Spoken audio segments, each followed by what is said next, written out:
Welcome to Rails, Ales, and Old Towns. Tell one person you're going to Amsterdam, and they'll think of world-class artwork from the Dutch masters, peaceful canals, tulips, and the gentle whir of bicycles. Tell the next? Well, they won't get past the first sentence without smirking and referencing space cakes and the red light district. Both visions are based in reality, but there's still so much more to this great Dutch city. I fell in love with it and its crazy high quality of life a while back, spending 2 years living there. And today I'm joined by someone who, like me, adores Amsterdam. Longtime resident Neil Robinson, one of the founders of the much-loved tour company, Those Damn Boat Guys. On the show, he shares a boatload of insider travel tips and secrets, in addition to joining me in an all-around love fest for the city. You see, Neil's a canal boat captain and a comedian. And when you're talking about the dam, who better to chat with than a skipper with a good sense of humor? All right, let's go to Amsterdam. What is the gap between the train and the platform? All right, let's welcome to Rails, Ales, and Old Towns, Neil Robinson, one of the founders of Those Damn Boat Guys, and expat extraordinaire comedian. Those are not my words. I've never described myself as expat extraordinaire comedian. Everybody else has, but I haven't. Honestly, I feel like I would introduce myself as a terrible individual, not funny, and that gives the worst boat tours. And then, lower the expectation, then you can only beat their expectations. Over deliver. This is what we do at Those Damn Boat Guys. We overpromise and underdeliver. We're going to talk a little bit about that later for sure, because I want to hear about how it all came about and, some of the highlights of what's going on out there on the canals. One thing that's clear is you absolutely love Amsterdam. Absolutely. How did you first fall in love with the city? I guess my original experience here in Amsterdam was in 2001. I backpacked through Europe with some buddies when I was 18, and came for 3 months. Came through Amsterdam for about 3 days, and absolutely fell in love with it. Had a wonderful time. Absolutely blew my mind, which may or may not have had some influence on the smart shops and what you can procure from them. And just hung out on the museum line for the rest of the day after that. Just beautiful sun and old ladies riding bicycles and dogs chasing each other. And I think we spent an hour just staring at a bumblebee walking through the grass. And everything just seemed so idyllic, and had no idea that, flash forward 8 years later, that I would have the opportunity to move here. But I did. I was teaching English in Korea, and then supposed to teach English in Austria and Vienna.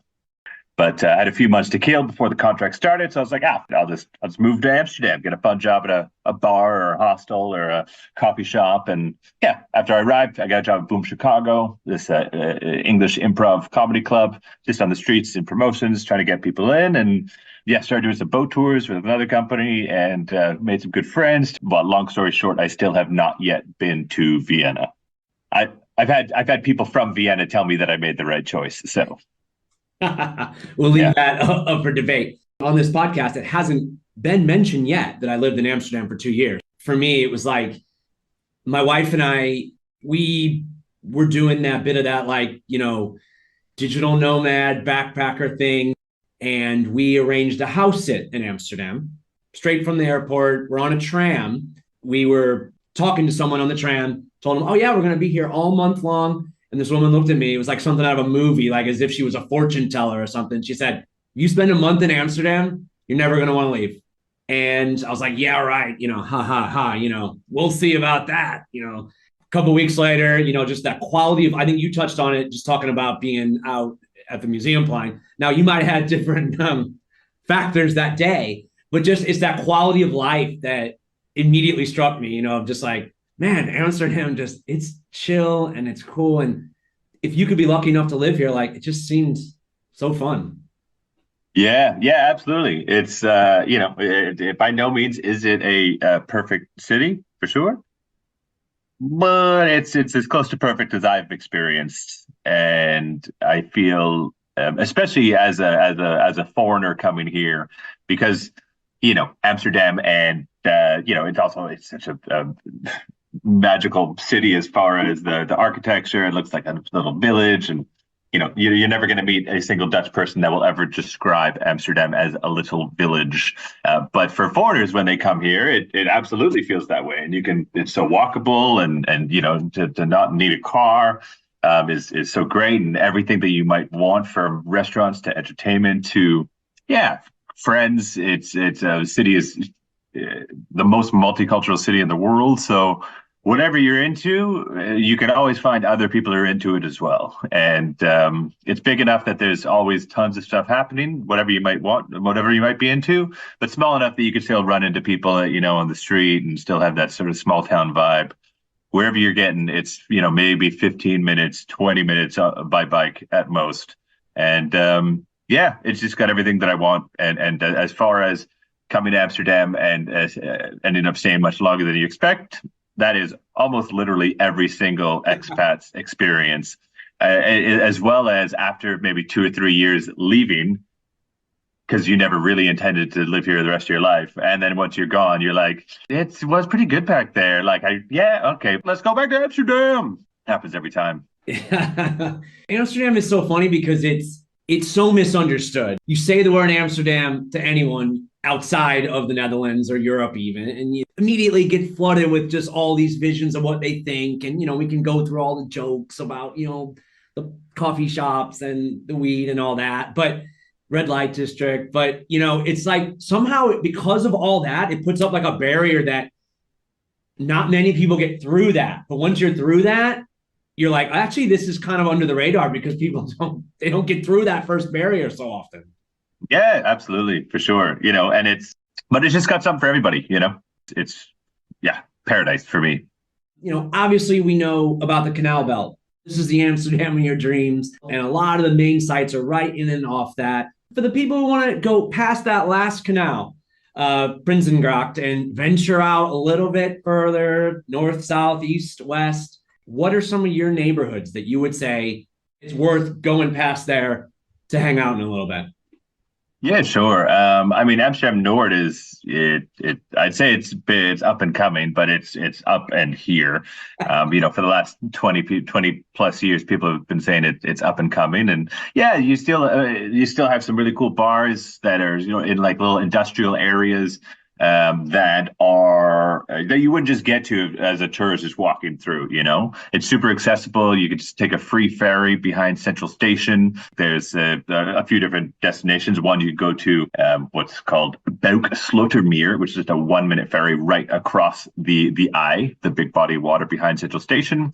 Or you could take a slightly longer ferry, like 15 minutes. It goes to NDSM, and NDSM is a place that it has a lot of cool reasons to be there. One, you have a couple bars there like Plek, Plek, or Noorderlicht, the Northern Lights, they have like live music and like a beach terrace and just a real cool, easygoing vibe, especially in the sunnier months. There's also a museum called the Straat Museum, Straat, Street Museum, and they have a street artwork inside. It's a massive warehouse. It used to be an old like the shipyard, the old shipping yard where there would be just hundreds of ships being built or repaired 100 200 years ago.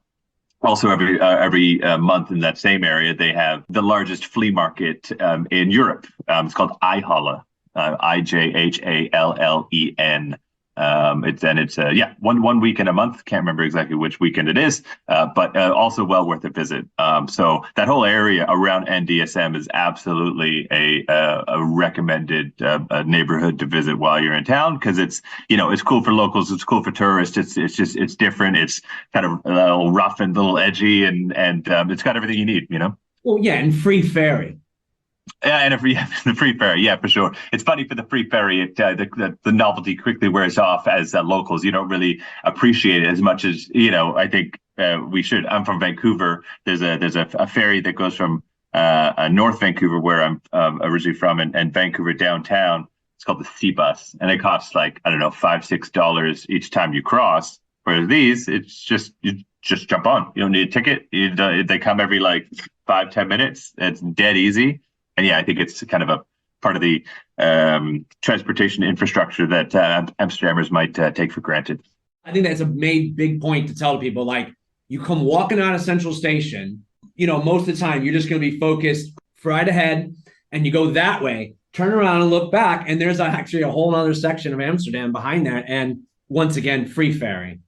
Yeah, absolutely, for sure. And then just another little bar that you would go to, the shortest, the 1 minute ferry to Boukslottermeer, and then there's a bar called De Kovel, Deceuvel, and I think it is reflective of the kind of cool sort of funky Amsterdam era that many people feel is now being lost through gentrification. That also used to be a small shipyard, but the Kovel came in and they've reclaimed the land, they've cleaned it up, they've planted plants that absorb pollution, they've created a raised walkway that you could walk through houseboats that have been pulled up and saved from demolition that have now been repurposed into places for, often like sustainable companies. They do some storytelling nights and poetry nights, and they have a vegetarian restaurant, bar, and right on the water. Absolutely recommend it. I feel any place that you can access by boat or is right next to the water, which there are so many in Amsterdam, is usually a pretty cool place. Is that Hanneke's Boom still going strong? Yeah, Hanneke's Boom. Yeah, absolutely. Yeah, that's probably the most popular waterside terrace in town. And as far as boats go, it's a great place just to pull up with a boat, grab a couple beers, jump back on the boat, keep cruising. Anywhere else that you would say, one other neighborhood, just a quick hit of, worth at least cycling through or walking through? Yeah, well, I mean, honestly, if you do go to Nord and you're already there and you have a bike, I mean, that's key. Is to rent a bike is absolutely recommended. Ideally, you know how to ride a bike. Amsterdam is not the place to learn, but if you got a bike, and you are a little bit apprehensive about how it can be very hectic, then it is a good idea to get the hell out of the city center. And if you go to NDSM, if you go to Nord, well, keep going a little bit further, and you can get to Twiske, Twiske, and it's a nature reserve. About maybe a 20-minute bike ride when you're in North, and it's amazing. It's so beautiful. You very quickly get lost in the forest and the beautiful lakes and canals that are snaking their way through the park. Beautiful birds, just like hundreds and hundreds of birds. It's a really stunning area that is very close to Amsterdam that many people just don't know about. Definitely worth a cycle over for sure. So the heavy hitters, we've got the heavy hitters, the Rijksmuseum, the Van Gogh Museum, and Frank House. Those are the big three. The Skatepark Museum, the Museum of Maritime History, Skatepark, the Stedelijk Museum, that's the Museum of Modern Art. Yeah, those are probably the biggest. Anything you'd recommend, like, hidden gem, to use an overused phrase, but, something that you've got some friends in town or family that you're going to take someone and say, like, come with me, Yeah. Well, one of my favorite museums is the Amsterdam Canal, the Canal House Museum. It's on the Herengracht, the Gentleman's Canal, and it's in a big, beautiful old mansion, and it tells you the story of the canals and the story of the city and how it developed and how the plans for the city had changed over the years, taking into account things like defense and flooding and aesthetics. And there's no artifacts. It's just information, but it's provided in a very entertaining and informative way. There's 4 big rooms that you spend about 15, 20 minutes in each. And then when you're done with the room, you'll know. And then everybody moves to the next room. And yeah, it's just really well done. And, especially if you're only here for a couple of days and you don't have enough time to go to the Rijksmuseum, or you've slept in and it's now 1:00. Well, don't go to the Rijksmuseum then, because you might be in there for 2 hours and you're gonna be running through. But really nice, easy to chew. Wham bam, thank you, ma'am. Museum to check out is the Canal House Museum for sure. place to go. It's not a museum, but the Vondel Park, as touristy as it is absolutely well worth a visit. Again, especially if you got a bike, even if you don't have a bike, just to walk through Vondel Park. Again, sunnier months is helpful, but it's just a really beautiful park where you got locals and tourists who are there, just having picnics, relaxing, playing soccer, football. Sorry, and it's just expansive. Vondel Park must. You got to get in there, and that back end. The further you go back, the little more charming it gets. I've always thought. There's a really cool, that blue tea house right in the middle. Yeah, the blue tea house is now part of the Brouwerij Het Ei, which is the windmill brewery. I mean, you can't get any better than this. A windmill, a craft brewery. Yeah, for sure. It's a pretty special place. Absolutely. It is a very, very popular in the summer. Which is in East, also well worth a visit. They got a big, beautiful terrace there, real tasty beer. They bought the Blue Tea House now, so I think it's a lot more popular now that they moved in. And when the sun's out, what a great city. I mean, it's a great place to be. Everyone's just enjoying, being in the parks. You can bring a beer, bring a glass of wine, bring a snack, bring a picnic blanket, bring a picnic basket.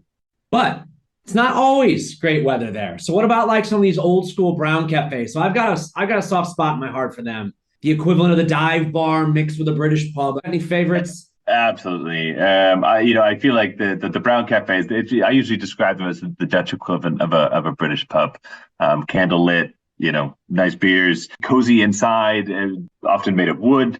They say that the reason they're called brown cafes is because, well, two reasons. Number one, they're made of wood, or number two, the ceilings are stained brown with tobacco smoke. Yeah, usually got some grumpy Dutch bartender serving the beers, and the best brown cafes are usually the ones where the locals will frequent. Cafe Chris.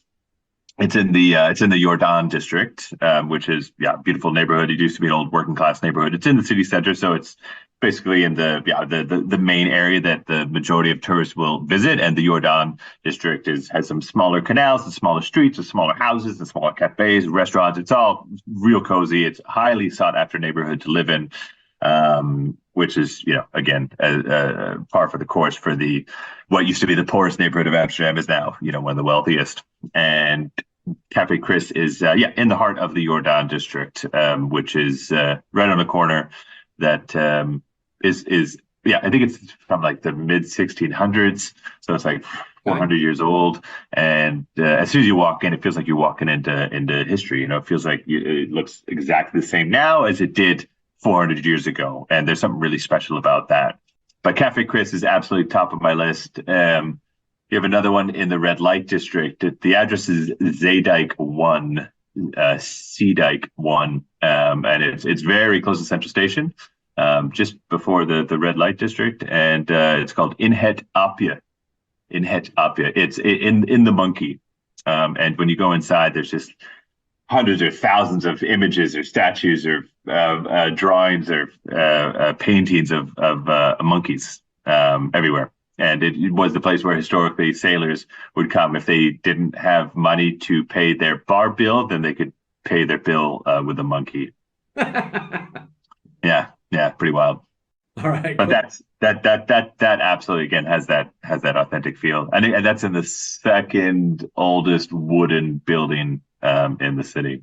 That's the kind of place you hit up for like maybe a last drink out of town before you get on a train or something. Absolutely, 100% for sure. What is the gap between the train and the platform? Okay, well, I just wanted to take a second to say thanks for listening to Rails, Ales, and Old Towns. I hope you're enjoying this episode and that it's helping you get excited for your next European adventure. Be sure to check out the link in the episode description, because there you'll find all the information you need if you decide to follow up on the places and topics that came up on the show. Oh yeah, if you are digging the podcast and you had a spare minute, I'd be forever grateful if you were to leave a review or a rating on the platform you're listening on, as those little things do go a long way. And if you really want to get crazy, why not give me a follow on Instagram or Facebook at Rails, Ales, Old Towns. Back to the show. What is the gap between the train and the platform? Tacking on to lesser known sites and places in Amsterdam, I want to mention the comedy scene. And you might be able to shed a little light on that since you are a comedian. Yeah. I dabble. The comedy scene in Amsterdam has, I would say, dramatically improved um, since I've arrived. No, independent of my arrival and my participation in the industry, it's the comedy scene's great. There's only three dedicated comedy clubs in Amsterdam, which is Boom Chicago, which is more improv. They do some stand-up shows, but not super often. Comedy Cafe, which is they do English and Dutch shows, and the Toomler, which does primarily Dutch shows in the winter, but in the summer they have a English comedy festival, I think they call it, where they just bring in sort of bigger acts from outside of the Netherlands. There are now a ton of bars or restaurants or theaters that also do comedy. Mesrab is a great place for comedy. They only do the Saturdays. I think it's the first Saturday of the month. They do English comedy, and it's one of the best comedy rooms in the country for sure. It's just got a really intimate atmosphere, and everyone's so friendly and supportive. And they also do a lot of storytelling there, and poetry and music. And yeah, Mesrab is absolutely a place to check out if for locals and for tourists. The vast majority of people there are locals because it's a little bit off the beaten path. It's about a 20-minute walk east of Central Station.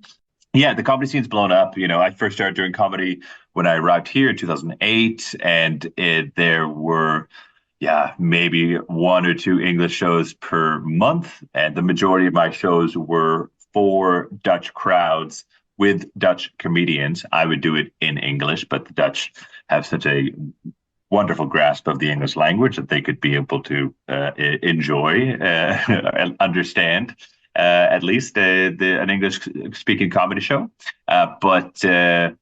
Maybe 1 out of 30 shows was for an English crowd with English comedians. Now it's totally flipped. Now there's still a thriving Dutch scene, but the English scene is absolutely kicking off. And there are now, every night you can find an English comedy show somewhere in the city. Something I always try to do is, it doesn't always happen, but when compiling those lists of things to do in a city in Europe, look for comedy, look for concerts. It just adds a different element to your trip as opposed to just ticking off sites. And I think it's always a worthwhile experience. And Amsterdam as well, concert like Milkweg, Paradiso. These are like world-class concert venues. Like everybody comes through there. Yeah, for sure. And it's still intimate. There's still only about whatever capacity of a few thousand. I think I don't exactly know the numbers, but a few thousand is pretty intimate considering, you go to any big stadium in North America to see some of the bigger names and you're spending $150 and you are, about half a kilometer away from the stage. And it's tough to replicate the intimacy that many of the best music venues in Amsterdam can provide. So yeah, Paradiso, Milkweg, absolutely. Bitterzoot is a really nice small music venue in the city center. One venue that I went to a couple of weeks ago that I went to for the very first time is called Huishaven Festival Terrein, and it's in the West. And it's been around for a few years now, but they own every weekend. It's actually built as like a mini festival grounds, and every weekend they have. I think it's usually like house music or techno music, but it's like a mini festival, and it's well in the West, which is convenient, only about a 10-minute bike ride from my house. And when I arrived there last week, I went to see Fatboy Slim, which is amazing that Fatboy Slim is just still doing these smaller venues. Whether I think it's because he enjoys the smaller venues. I assume he could still sell out some of the bigger venues. I mean, that guy just blew the roof off the place. Like everybody was digging it. I think it was a bunch of like early 20-somethings who probably have never heard of Fatboy Slim, and they just went because there's whatever a dozen DJs on the list, and every weekend there's a different party there. Just the venue itself is well worth it. So if you're into house music or techno music, whatever other types of techno they have, check it out. It is the Thuis, Thuis, Haven, Haven, festival terrain, and yeah, it's just got a really beautiful vibe to it in winter. It feels like a summer festival, but they do it every weekend, and the tickets are like 28 euros, and it goes from 1 p.m. to 11 p.m. And for 28 bucks to see Fatboy Slim and a bunch of other DJs, well, I've never heard of, well worth it. What about food? What are your favorite snacks that you would recommend to people to grab? Now, obviously, the herring comes with a reputation. Everyone's probably read about it in a travel guide or seen a blog or seen a travel show or somebody standing there holding it and putting it down. But what do you recommend? Call me biased, but I absolutely love the pickled herring.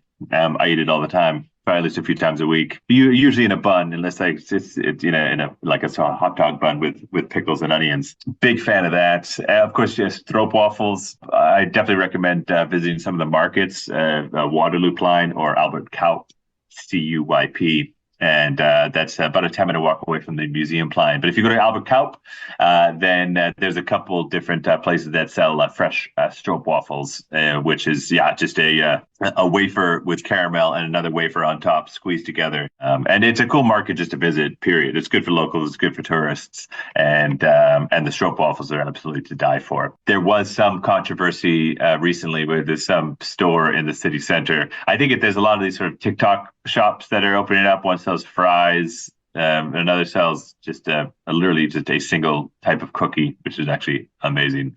And another place is now selling stroopwafels, but for some fresh cooked stroopwafel, it was like 14 euros. Is it really big? I hope it's really big. I mean, Jesus, like 14 euros for a stroopwafel is unheard of. You'll never find a Dutch person spending that much money on it. As far as a stroopwafel goes, fresh cooked in Albert Cuyp, well worth it. It's probably about maybe 2, 3, 4 euros. Or you can even just get them from the supermarket too. Pretty good. I'm a big fan of the supermarkets. Going into the supermarkets in Amsterdam, you can find some good baked goods. Like I'm a huge fan of these like little cookies, Gevoltekoeken, little round cookies. They'll usually have like a little almond on the top. Yeah. I'm familiar. I'd like to give a shout out to Kibbeling. Little bits of fried fish that you won't find them at the herring stands, but you will find them at fish shops around fish stores. They're great. They put a little dusting or something on them. Great little snack.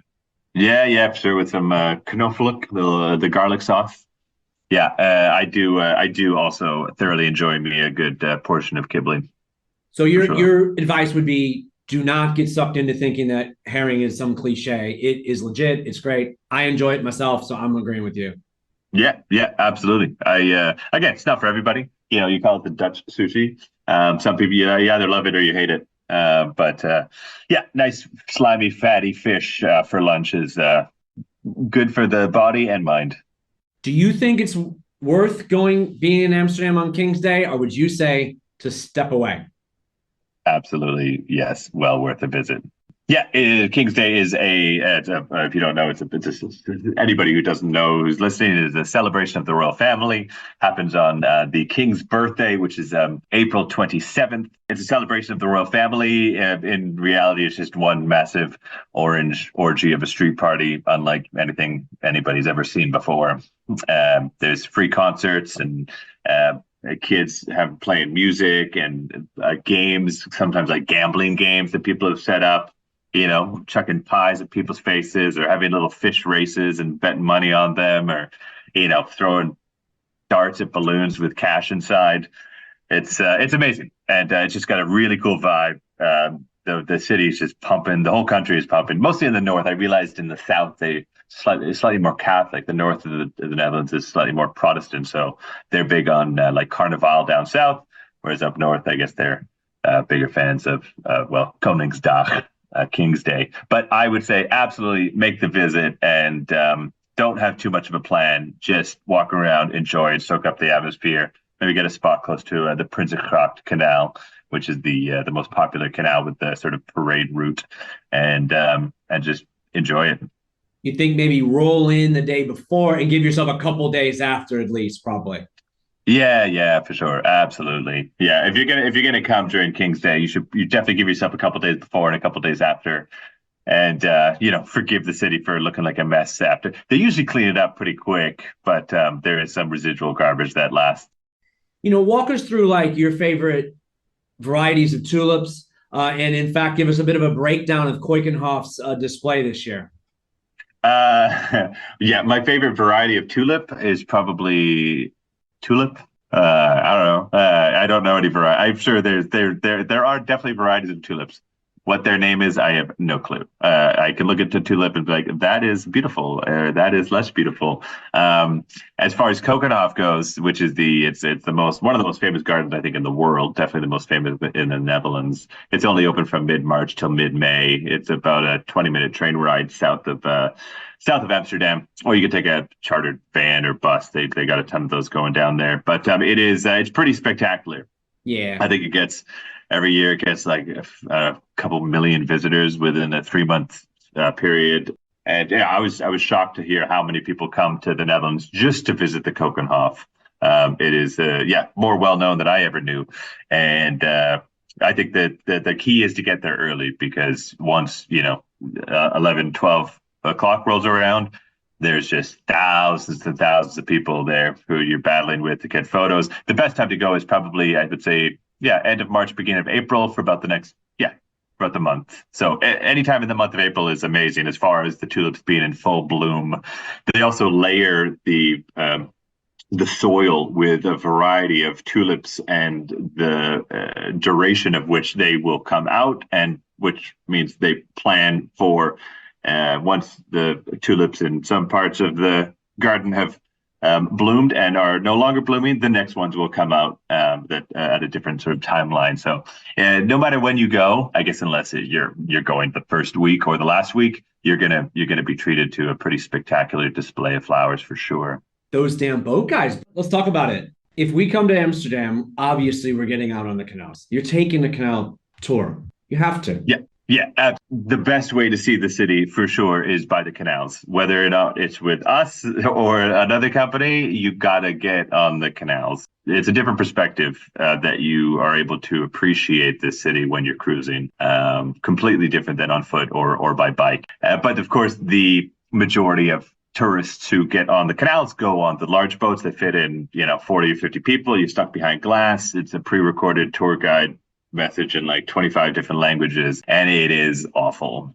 Apologies to any of the captains of the big boats that are listening to this, but there's a better option, and the better option is a smaller boat. And there's a few companies that do it more now than ever before, but we at Those Damn Boat Guys were one of the first small boat companies to get into the market, and that was about 8 years ago or so. 9 years ago. And it's just small boats that fit 8, 9 people. You bring whatever you want to eat or drink or smoke. You hop on, and the tour goes for an hour and a half, and it's more of a conversation than it is a tour. The captain will talk about history and culture and architecture, but also about asking questions and having a laugh. It's a much more intimate experience that you're going to receive with Those Damn Boat Guys than with most other companies. And I find myself repeating that word intimate. I feel like intimate is the atmosphere or the experience that I'm looking for most in my life in general. And as far as for a comedy show, an intimate atmosphere is the best, or a brown cafe or on a boat on the canals. And I think this is what we can provide at Those Damn Boat Guys. It's just a real intimate experience that's much more personalized. We do public tours or private tours, and if it's a public tour, then you might be with another 5, 6, 7 strangers from all around the world, where you just get to meet them and interact and laugh, and it's really wonderful. I'm absolutely biased, but it is literally the greatest thing you could do in Amsterdam. I agree. Goddamn right, you agree. I would end this podcast immediately if you said anything otherwise, Scott. Is it a set route? No set route, no set script. If we have a couple kids on the boat, then maybe they'll go through the east and go past the zoo. They've now moved the lion enclosure so we can see lions. If it's during the day, about 5, 6 o'clock, most of the animals go to bed. But yeah, right now, if it's a midday, sunny day, then you could usually see lions, zebras, elephants, and giraffes.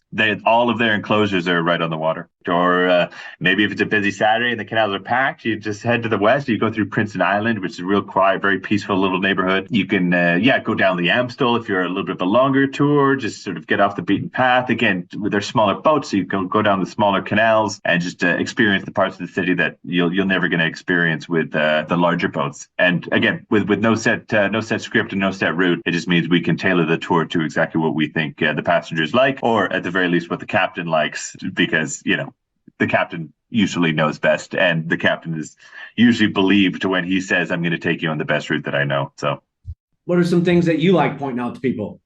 Yeah, I mean, I would say there's, of course, these beautiful buildings that you could point out and talk about why they're leaning, and it looks like they're about to fall over, which has to do with the fact that the city is built on a swamp. Amsterdam is basically the most beautiful swamp in the world. That means that the buildings are built not just on the ground, but on these long and strong wooden piles that are pounded down deep, like 30, 40 feet. And the city is basically built on millions and millions of piles. And when they begin to rot, it's when oxygen seeps in, and oxygen is going to start the decomposition process, and the weight of the building's going to start crushing these piles, and then the building's going to begin to lean. That's, of course, always cool to talk about because people see these leaning buildings. But I also enjoy discussing some of the less tangible parts of Amsterdam, of how the history can relate to the modern day Amsterdam that we enjoy, and the connection with the water. The Dutch have a very intimate relationship with the water, for better or for worse. The city is below sea level. About 40% of the Netherlands is below sea level. And much of the Netherlands is built on this reclaimed land. People think of Amsterdam, they think of coffee shops, they think of the red light district, they think of, maybe it's a very gay city. The Netherlands was the first country to legalize gay marriage, and Amsterdam has a huge gay scene. People understand that Amsterdam is a very tolerant place, but what they don't usually understand is why. And the why comes from the connection with the water. The why is based on the fact that every Dutch person has always had the same common enemy, and that enemy wasn't a country, it wasn't a religion, it was the water, which meant they had to come together and battle the water as a collective whole, so they could literally survive. If you have a small village and that village is on a small mound of ground that is surrounded by water, well, you need every single one of your neighbors to build up their part of the dike, their part of the levee, their part that's going to protect not only their house, but everybody's house, which means you need to cooperate with them, which means you need to trust them, which means you need to tolerate them. And that tolerance that was required to survive manifested itself into a tolerance for business in the 15, 16, 1700s, which then therefore manifested itself today in personal freedom. The Dutch just like to give people, on the whole, the individual decision-making ability to make choices that affect them and only them. The ethos of the city is live and let live. Well, it makes, I think, for a society that works much better than most. Let's just end it on each. Give me a moment when you're like, I'm so glad I live here, like a pinch me moment. A pinch me moment. There's been many pinch me moments for sure. Maybe the very first time that I got a job at another boat tour company. And when I first got the job, they said, okay, training means you're going to get on a boat with passengers and a captain. He'll let you drive. Come get on a couple boats, sort of get comfortable, and then take the boat out by yourself and get lost and find your way back. And I was like, just get on the boat by myself? They're like, yeah, no problem. I was like, yeah, I could do that. And so I remember to this day, I got on the boat, started cruising up the Princeton Gracht by myself on this beautiful old diesel boat from the 1930s. And I thought, yeah, this is it. I found it, and I immediately fell in love, even more in love with Amsterdam, and absolutely head over heels in love with being on a boat in Amsterdam. Flash forward 15 years later, I continue to be forever grateful that I have found it, and continue to find the city to be, the city for me. It's a special place, and I could highly recommend visiting. For me, it was these moments. It's the moments at night, actually. The old school street lights that Amsterdam still has. And because of the lack of cars, it gets very quiet at night. So you'd be cycling along that ring of Prinsengracht at night, maybe a weeknight. It's nice and quiet. You don't even hear much. But then you hear that sound of somebody going over a bridge and you hear their lock on their bike. But there's just something romantic about that quiet at night, but then it would be disturbed by a bike. Some bike that's a beater old bike that's just falling apart. It's rattling, but it has a romantic rattle. Yeah, yeah, absolutely. I feel it's like that type of situation where if you're living in a city and it snows and snow is going to prevent any cars from driving, and it also like dampen like muffle sounds, city sounds in general, and you can really appreciate like, oh, it's so quiet with no cars. It's so peaceful. Well, Amsterdam has that when it snows, but it also has that 365 days of the year, or at least nights of the year, because as soon as night falls, cars disappear, and it can be so quiet. And it's, as far as a major world city, there's no other major world city that is as quiet as Amsterdam on a nightly basis.